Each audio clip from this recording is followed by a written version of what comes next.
Should you buy an iPhone 6s or an iPhone 6s Plus here in 2017? That's coming up right now. Let's go. So what is up, guys? This is Nick here from Everything Tech, helping you to master your technology, and welcome to this video of should you buy an iPhone 6s or an iPhone 6s Plus. Now, for a while, people have been commenting, should I buy 6s or 6s Plus? I pretty much tell people every time these are basically the same devices, but still some people argue that no, they are not, and they are slightly different, but overall the experience is similar. But I'm going to give you 10 points here on which one you should buy. Based on my experience, you could kind of take this as research for yourself. So let's get into those points. So number one, let's talk about the specifications of both devices. So the iPhone 6s and the 6s Plus, unlike the 7 and 7 Plus, do have the same amount of RAM at 2 gigabytes of RAM. Both have Apple A9 CPUs. These are blazing fast CPUs. They're clocked in at 1.85 gigahertz, something like that. And the only difference really on the specs department is that you have OIS in the camera here for the iPhone 6s Plus, where you don't have OIS in the camera here for the iPhone 6s. Both shoot 4K video, but if you prop them both on a tripod, they're both going to give you very similar results in video. They do have different size screens, a 4.7 inch screen here, and you do have a 1080p 5.5 inch phablet style screen here for the iPhone 6s Plus. Which one is sharper? The 6s Plus is sharper, comes in at 401 pixels per inch, where you get 326 pixels per inch here for the iPhone 6s. Let me talk with you guys a little bit about my experience with the displays. So the Apple iPhone 6s, while through the camera lens does look very similar to the iPhone 6s Plus here, it's actually not as similar as you think. Now, both do have a similar contrast ratio. Both do get very bright, very high nittage. I'm gonna call this one nittage. High nits here on both iPhones, so you can see very bright devices here indeed. But the iPhone 6s Plus does feel a little bit different in that it is much sharper. So, I mean, pretty much everything you see on an iPhone, you have to read. And when you use an iPhone 6s Plus, like I say, it's really hard to show this on camera, but the text is much sharper. And then when you go back to an iPhone 6s, you can definitely see the little bit of pixelation on the text here. So in terms of display, both are equally as bright, both are equally contrasty, but the iPhone 6s Plus, in my experience, has been sharp enough for me to pick the 6s Plus over the 6s because in day-to-day use, I like to read a lot on my smartphone, and in my experience, that makes the iPhone 6s Plus a winner in the display department, regardless of the size of the screen difference. Alright guys, so in terms of build quality between the iPhone 6s and the iPhone 6s Plus, they are identical. Both do rock 7000 series aluminum, and if you guys don't know what this is, there was a Bendgate controversy with the iPhone 6 and 6 Plus, the ones that came before this. These are the S model phones, and they would bend if you hit them right in the right spot. They had bend issues. So on these guys, they feel a little bit more sturdy. You know, this is really sturdy aluminum here on the iPhone 6s and 6s Plus, and you're gonna notice it. It's just a very high build quality here on both devices, and it feels much better than, I would say, not flimsy, but definitely not as high quality iPhone 6 and 6 Plus. So in terms of build quality, no matter if you go with the 6s or the 6s Plus, you do get a sturdy device. Now, I do think the 6s Plus, I'm not trying to be biased towards it, but it feels a little bit more premium because it's heavier. To me, when a phone has more heft, it feels a little bit more premium.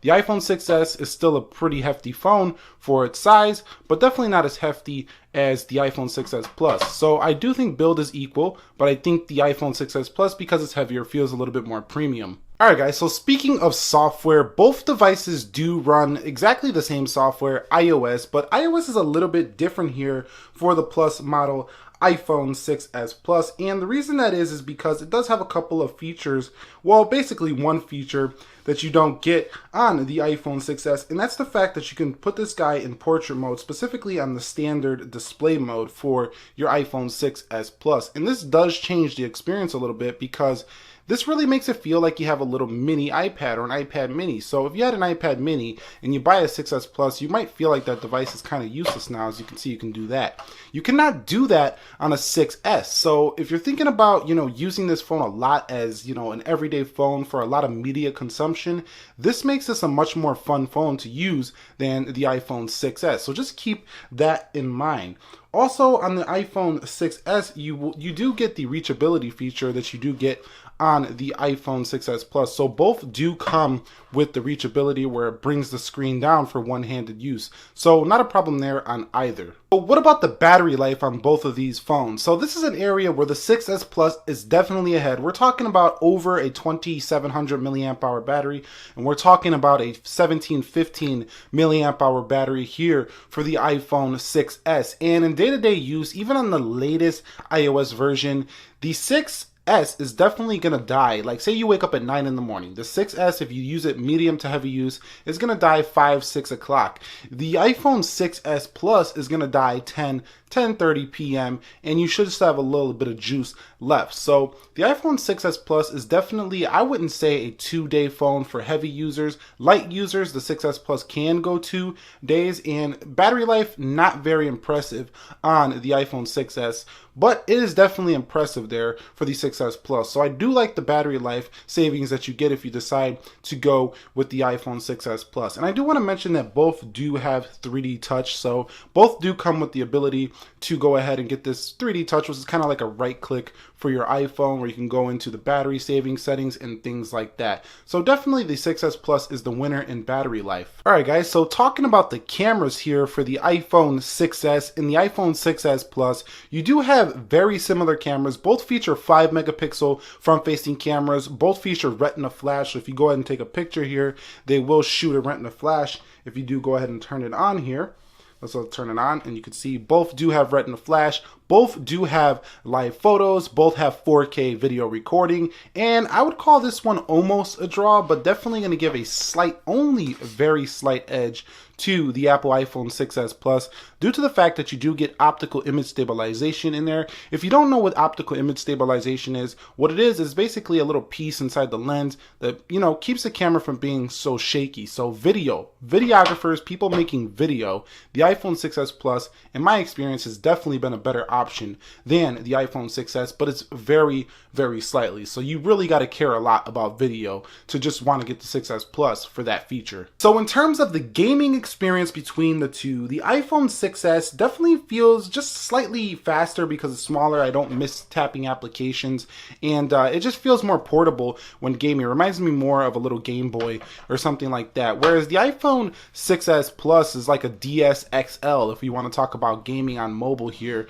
for the 6s Plus. Definitely a better experience on the 6s Plus for gaming due to the landscape rotation and the larger display. In terms of performance, both perform about the same. Like I say, I feel like the 6s feels just a little bit slightly quicker than the 6s Plus, maybe because it has a lower resolution display, but the 6s Plus is still incredibly fast. In gaming, they're almost equals, but like I say, if you guys are dedicated gamers, you game a lot on mobile devices, specifically iOS, you definitely want the 6s Plus because it can last a lot longer on the battery life for your gaming, and it also gives you a bigger screen to immerse yourself a little bit more into whatever game you're trying to focus on. Let's talk about the portability, my day-to-day experience with both of these devices. So the iPhone 6s is a phone that I would purchase if, you know, I would go ahead and want something portable, strong, you know, fast, and, you know, just has everything I need in a smartphone, but it's not too tiny. It gets, you know, just the right screen size here with 4.7 inches, has a great camera on the back, you know, an iconic design from the iPhone 6, and it just works well here. The only thing I do not like about, you know, the iPhone 6s in my day-to-day experience is I'm finding a charger just too often on this smartphone, and I don't like to go looking for a charger. Now, on the iPhone 6s Plus, my day-to-day experience, this phone is kind of gargantuan, so handling it day-to-day has been a pain from time to time. It's easier to drop the iPhone 6s Plus because it's a slippery phone. Don't get me wrong, the iPhone 6s is also a slippier phone, but because it's smaller, it's easier to wrap your hands around this. Now, if you got smaller hands, the iPhone 6s will feel equivalent to an iPhone 6s Plus feels to me because I have bigger hands. But both phones are slippery, but the 6s Plus is just a little bit easier to drop because a lot of times you find yourself reaching up in the corners and then you drop the phone. So that's one gripe I have with the 6s Plus. But the 6s Plus has been incredible for camera. I do like shooting pictures and videos on this camera. It's a beautiful camera, beautiful viewfinder, very big here. And even in 2017, definitely a great smartphone camera here. Now, the 6s Plus does give me me a little bit of a more durable feel, like I said prior to this, point here in the video. And the 6S Plus is just a phone I want to carry if I want a portable powerhouse smartphone over the 6S. So day to day, this is the one I'm going to if I just want a reliable portable phone. This one is the one I'm going to when I want all the power, everything all crammed into one smartphone. So let's touch a little bit on price. So pretty much everywhere you look, whether you buy these new, whether you buy them refurbished, the iPhone 6S Plus is going to run you possibly a little bit more than the iPhone 6S, maybe $100, $50 here and there, depending on where you get it. And I think the few extra dollars makes the 6S Plus definitely a worthy, choice over the iPhone 6S. Now, don't get me wrong. If you choose the 6S, I think you're going to be plenty happy, sans the battery life that you get on the iPhone 6S, and maybe sans the optical image stabilization if you do video all the time. So yeah, the 6S Plus to me is the better smartphone to get, even though it is a little bit pricier. And both of these phones are pretty pricey, so I would recommend, if you're buying them now in 2017, just go ahead and get a well, conditioned refurbished model, because what's the sense in buying a year-old smartphone at the Apple Store for $650 now when you can find these things new some places for $499, or even refurbished in mint condition for like $499. So definitely I would recommend doing that if I was you. But that's you. You can do what you want. You want the new box? Go ahead and pick it up at the Apple Store. But like I say, in terms of price, iPhone 6S Plus is going to run you more, but I think it's worth it to spend just a little bit more to get more features. So let's wrap this up with a conclusion and my final thoughts here. I'm going to break it down like this. Get a 6S if you want portability, a cheaper price point, and you have an iPad. So if you have an iPad and you want a cheaper price, portability, get the iPhone 6S right here. If you want to get a 6S Plus, you want a 1080p screen. So you want a sharper screen, then get the iPhone 6S Plus. If you want landscape mode, get the iPhone 6S Plus. And I would also recommend get the iPhone 6S Plus if you want better battery life, which I said earlier in this video, and you don't have an iPad. So definitely a phone I wouldn't recommend if you already have an iPad. I recommend you just get a portable smartphone and use them as companion devices, because if you have an iPad, this device might even replace your iPad and make you feel like you have no use for your iPad anymore in the iPhone 6S Plus. It feels that gargantuan. So anyway, that pretty much wraps it up here for me on should I buy or should you buy the iPhone 6S or iPhone 6S Plus here in 2017. If this video helped you, do me a favor. Click the like button for me. Post your comments, questions, concerns, suggestions down below in the comment section of this video. Nick here helping you to master your technology. Be sure to be well. I will catch you all in the next one, and peace.